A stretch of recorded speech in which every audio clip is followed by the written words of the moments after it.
How's it going, folks? This is Gray 1951, and I'm back to do another in the little continuation that my friend Rob of Rob's Movie Collection and I are doing with the name tag videos. And we decided to do different genres, and this time we're doing comedy. So, and I guess this is where we're going to stop. So, Rob already did his about.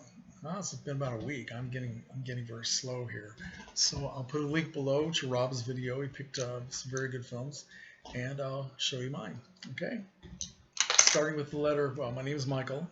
So starting with the letter M, here is Mystery Train from 1989. This is a Jim Jarmusch film who became very famous for doing an extremely weird film called Stranger Than Paradise, and this is a lot like it. This is a very funny movie. It takes place in Memphis, Tennessee. This young Japanese couple, a guy and a girl, come to Memphis for the sole reason of seeing all the places where Elvis Presley used to live and work, and they go to Sun Studios and all that sort of thing. Because this guy is obsessed with Elvis, and he thinks he looks like Elvis. He really doesn't, but he thinks he does. So they stay in this just absolutely horrifying hotel, the biggest flea bag hotel you could ever imagine. And while they're there, while they're in Memphis, they kind of the story sort of intersects between them and several other characters, some of whom are visiting, some of whom are living there, and other people at the hotel. And it's kind of hard to explain it, really. It is just so strange. It's very clever. Doesn't have any actors in it that I'm terribly familiar with at all, other than Steve Buscemi, who's a great actor. Screamin' Jay Hawkins is in it. And at the end of the movie, I probably shouldn't give this away, but the ghost of Elvis Presley actually makes a very brief appearance. And, of course, Mystery Train is the name of a song that Elvis Presley sang back in the 50s. And it's the theme song to the movie. It's a great tune. Very much worth seeing. Okay, for the letter I, here's a classic for you. From 1934, It Happened One Night. Clark Gable and Claudia Colbert, directed by Frank Capra. It is still to this day a very, very funny movie. It's about a runaway heiress, played by Claudia Colbert, who ends up traveling across the United States on a bus trying to get away from her father and the guy that she's going to marry that she doesn't want to marry. And she's pursued by Clark Gable, who's a fast-talking reporter who just wants to get her story. And of course they fight like two people who hate each other, but of course they fall madly in love. And this is the first film to win all 5 of the major Academy Award categories: Best Picture, Actor, Actress, Director, and Screenplay. And it is still very much worth seeing to this day. Letter C, this is kind of a strange choice, but it's the only one I can come up with. The Cable Guy. From what year is this from? It's probably back in the 1990s sometime. Well, I can't see it on here, but anyway, Jim Carrey, Matthew Broderick. It's all about this weird cable TV installer named Chip Douglas, who is obsessed with old TV.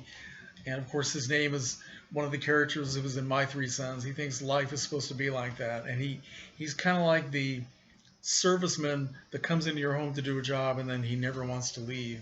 And he starts to totally hang on Matthew Broderick, who just wants cable TV installed or taken out. I can't remember now, one of the two. And it is very strange, and it is still very funny. Jim Carrey is so far beyond over the top that nobody else but him could do something like this. Cable Guy. Letter H. This is Hairspray, the original. Nothing like it. Forget the one with John Travolta. That to me was a waste of time. This is the only Hairspray that they should have had. Great cast of actors: Sonny Bono, Ruth Brown, Divine, Debbie Harry, Ricky Lake, Jerry Stiller. Directed by John Waters, and it's all about this young girl in Baltimore. Yeah, right? Baltimore? Yeah, Baltimore. Named Tracy Turnblad. Back in the early 60s, she wants to dance on a TV sock hop program. Who remembers what a sock hop is besides people like me? And she becomes like a local celebrity, and her mother is played by Divine, the great female impersonator / actor. And it's got good music. It's not really a musical, but it has music in it. And it also has brief appearances by Rick Ocasek from The Cars and Pia Zadora from Santa Claus Conquers the Martians. Actually, Pia Zadora is not bad in this, but it's a classic film. I love it. Okay, for the letter A, can't do any better than this. Abbott and Costello Meet Frankenstein from the year 1948. Abbott and Costello are matched with all the monsters, except for the Mummy, all the monsters from the Universal horror films. Universal had done everything possible with all of these monsters, and they ran out of ideas. So they decided to put them together with Abbott and Costello, who were their big star comedians during that era. And it turned out to be terrific. It has some real creepy, scary moments in it, especially involving Dracula. But it also has a lot of laughs. And Bela Lugosi plays Dracula for only the second time on the screen in his career. He played it in 1931, did not play it again until 1948, and he is still the best Dracula.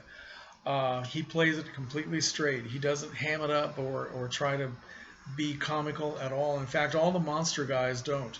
Lon Chaney Jr. plays the Wolfman. Glenn Strange, of course, plays Frankenstein. And there's even a brief appearance at the end by the Invisible Man through the voice of Vincent Price, which is kind of cool. And it's just a great, great movie. The women involved are Lenore Aubert, who was a beautiful, very exotic actress at the time, and Jane Randolph, who also had been in Cat People and The Curse of the Cat People. So very good movie. Letter E.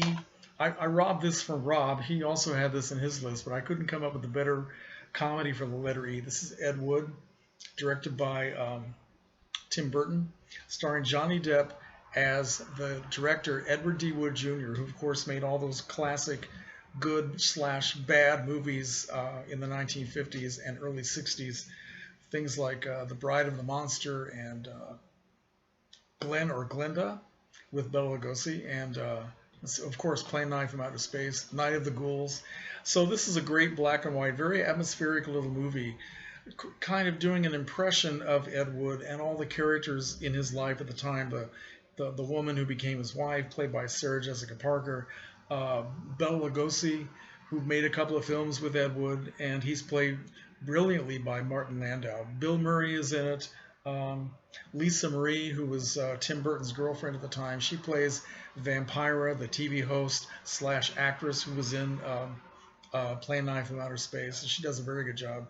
Now, a lot of people are not very positive about the way Martin Landau portrayed Bela Lugosi, because a lot of people have spoken out saying that he did not give an accurate depiction of Bela Lugosi at that time and his life.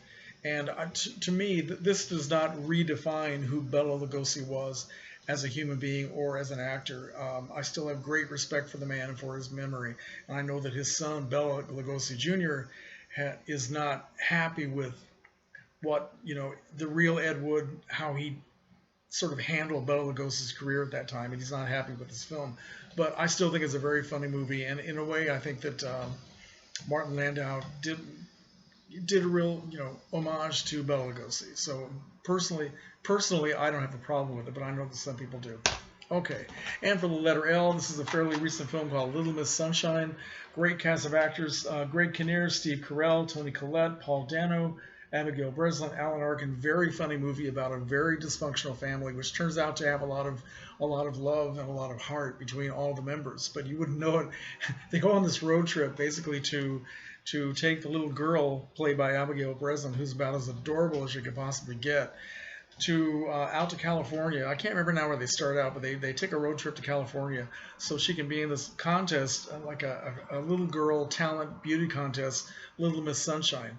And it is so funny. It also has a lot of very human and very dramatic moments too, but it is still a very, very funny movie. And when she gets up there and performs at the end, she basically starts stripping. She, there's nothing insulting about it. She was something that her grandfather, he had taught her all these dance moves. It turns out the ones he knew were things that he'd seen strippers do. It's very, very funny. It's got 4 alternate endings. They're all good.